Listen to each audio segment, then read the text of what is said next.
Benjamin Netanyahu, falando com alguns dos seus soldados no Líbano, deixa bem claro que não tem nenhuma intenção de sair de lá. המפקדים שלכם שאיתם דיברתי, המאוג והמח"טים, אני מצדיע לכם. עשיתם כאן עבודה ענקית, ובעצם מה שעשינו זה לקחנו את הציר האיראני והתחלנו לחזק אותו. תקפנו באיראן עצמה, דבר שאף אחד לא האמין. O próprio Irã, em que ninguém acredita, e nós nos afastamos de uma ameaça existencial. O principal ator do lado iraniano era o Hezbollah. Eles tinham 150 mil mísseis, a maior concentração de mísseis do planeta. Hoje restam cerca de 8% disso. Ainda é um número significativo, mas já não é o que era antes. Nas nossas operações, nós atingimos 9 mil terroristas, sendo centenas só nas últimas semanas. E claro, o principal que fizemos, e é o que vocês estão fazendo aqui, foi criar zonas de segurança, não do nosso lado, mas do lado deles. Então, é isso que estamos fazendo no Líbano.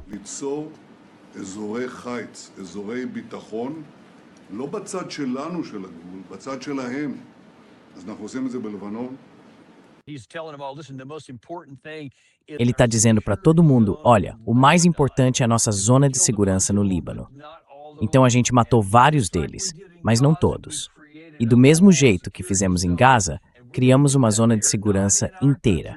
E vamos fazer isso lá, não no nosso país, mas no Líbano. Vamos limpar aquela área e vamos ficar com ela. Dá para chegar a um acordo, seja a versão do Rubio ou a do J.D. Vance, se Israel não sair de lá? Ah, claro que não.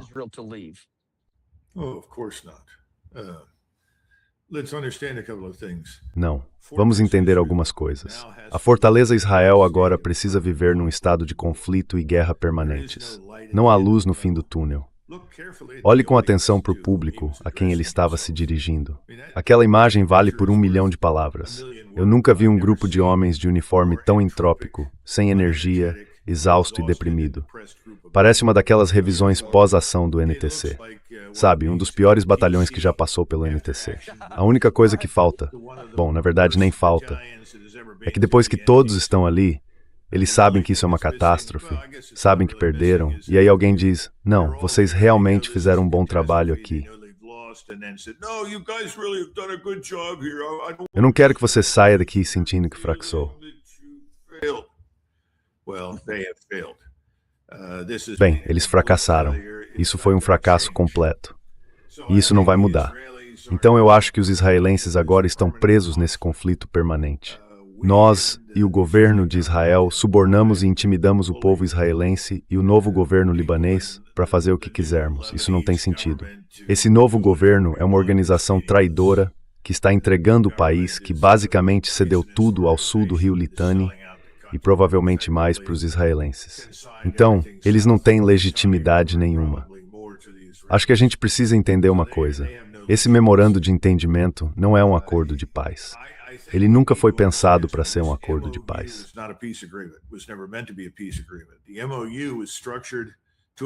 O memorando de entendimento foi estruturado para tratar de pontos que todo mundo concordava que eram, pelo menos em teoria, alcançáveis. Pois bem, não são. E mesmo tendo sido derrotados militarmente no Golfo, eu não vejo muita evidência de que o presidente Trump esteja confortável com esse resultado.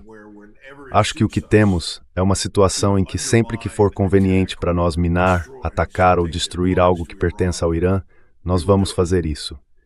E acho que os iranianos precisam aceitar essa realidade. A gente tem que entender que o presidente Trump é muito habilidoso em como manipula os mercados.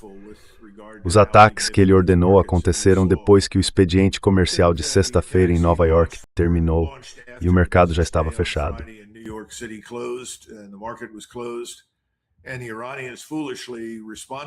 E os iranianos, de forma imprudente, responderam a esse ataque antes de segunda-feira. Não deveriam ter feito isso. Deveriam ter esperado até segunda ou terça, quando isso teria um impacto direto nos mercados.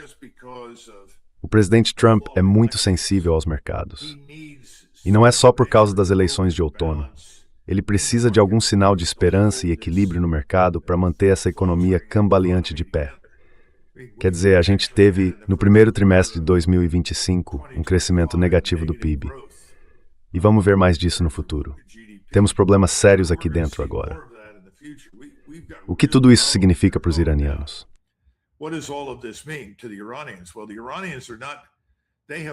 Bom, os iranianos não estão perdendo. Eles venceram no Golfo, embora continuem sob pressão constante. Pelo menos até que os Emirados Árabes, se quiserem continuar existindo, fechem os acordos que estão sendo discutidos nos bastidores com o Irã, incluindo o envio de bilhões de dólares para os iranianos. Esse dinheiro, na verdade, é deles. Nós é que nos recusamos a liberar. Então os Emirados, e eu acho que o Bahrein também, já disseram ao Irã: a gente vai conseguir o dinheiro para vocês. E estão repassando esse dinheiro para os iranianos. Se isso funcionar e se eles conseguirem fazer com que os sauditas abandonem qualquer ideia tola de continuar cooperando conosco, aí sim, talvez consigam algum grau de estabilidade na região do Golfo. Mas a guerra, e o centro de gravidade dessa guerra, agora se deslocou para o norte. O foco agora está tanto no Líbano quanto na Síria. E isso é importante, porque você sabe quem está bem ali na beira: os turcos.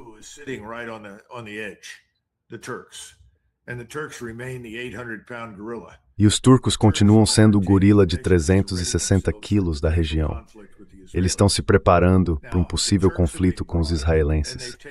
Agora, os turcos foram subornados e aceitaram esses subornos.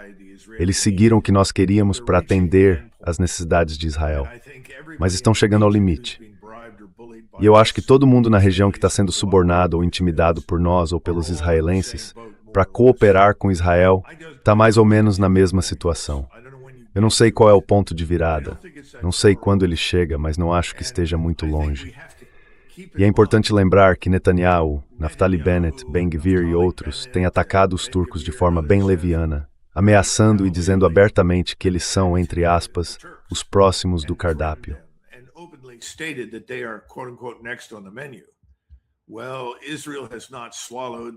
Bom, Israel não engoliu a isca iraniana. E não vai engolir. E se o Irã continuar com isso, pode acabar colocando os turcos no cardápio de um jeito que eles não vão gostar. Somos nós. Nós somos a chave para proteger Israel desse desastre iminente. E a grande pergunta agora é: será que a gente consegue fazer isso? Porque não dá para derrotar o Irã no sul, ali no Golfo. Então será que agora estamos mudando o foco para o norte, onde vamos trabalhar com os israelenses, com os curdos, ou com quem mais estiver tentando destruir o Irã? Eu suspeito que sim. A verdadeira questão é: quanto tempo o resto do pessoal lá em cima vai esperar até dizer chega e entrar na luta? Eu não sei, mas acho que isso está chegando.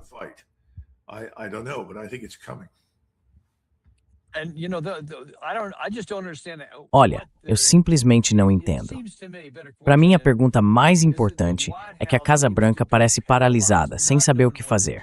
Quer dizer, o J.D. Vance vai para um lado, o Marco Rubio vai para outro. O presidente Trump fala umas coisas sem sentido, tipo, eles estão implorando por uma reunião, ou talvez funcione, talvez não. Enquanto isso, o Netanyahu continua no Líbano, e isso vai impedir qualquer avanço. Isso tem consequências muito negativas para os Estados Unidos, porque quanto mais tempo a gente demorar para resolver isso de forma completa, e agora está só parcialmente resolvido, mais impacto econômico negativo a gente vai ter. Você até mostrou um gráfico aqui. Eu queria que você explicasse melhor qual é esse risco.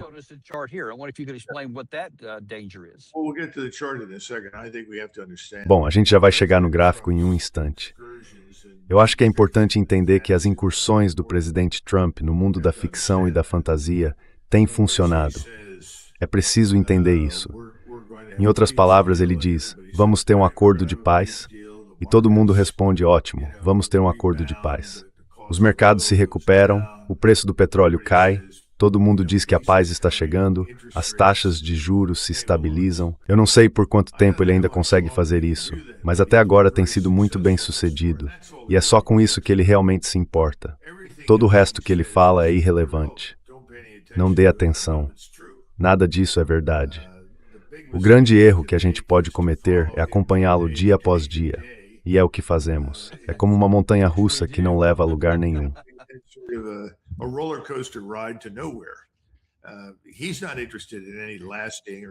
Ele não tem interesse em nenhum tipo de relação duradoura ou estável com ninguém na região, além de Israel. E para ele, tudo isso é questão financeira e econômica. Ele enxerga o próprio futuro ligado a isso e gosta de pensar que o nosso também está. Olha, eu concordo com você. Nossos interesses estratégicos não são atendidos por nada disso. Mas não importa o que eu penso. Não importa o que a maioria dos americanos pensa. É só olhar as pesquisas. A nossa opinião não conta. As únicas pessoas que realmente contam são aquelas que estão no Congresso, bem pagas pelo apoio a Israel. E, claro, a Casa Branca. E ainda tem muitos oficiais de alta patente nas Forças Armadas que estão bem ansiosos para se mostrar pró-Israel para também conseguirem promoção. Então, sejamos francos, é aí que estamos agora. E eu não vejo nada disso mudando tão cedo.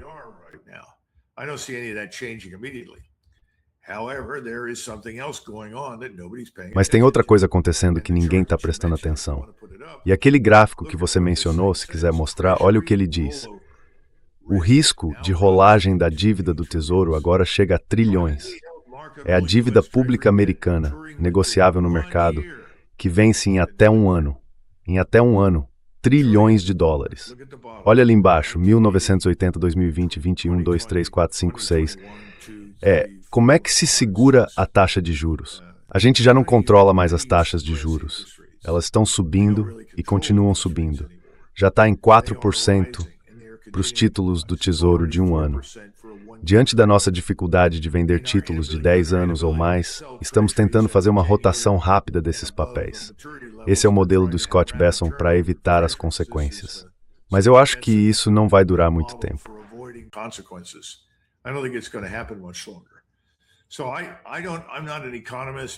Olha, eu não sou economista, mas me conforta aquela frase famosa do John Kenneth Galbraith, de que a previsão econômica existe para fazer os astrólogos parecerem respeitáveis. Então eu não acredito em nada do que os economistas dizem, mas eu acredito em gráficos como esse. E eu acho que a gente não vai escapar das consequências das nossas ações tolas, acumuladas ao longo de muitos e muitos anos. Isso, mais do que qualquer outra coisa, pode mudar completamente o rumo de tudo que fazemos. Porque chega um momento em que você precisa ancorar todos os navios no porto. Chega um momento em que é preciso trazer as forças de volta. Chega um momento em que não dá mais para simplesmente gastar, gastar e gastar, como a gente vem fazendo. E esse orçamento de defesa de 1,5 trilhão de dólares, que ainda inclui um acréscimo de 350 bilhões em gastos extras, eu sinceramente não vejo isso acontecendo. Tudo isso vai desabar.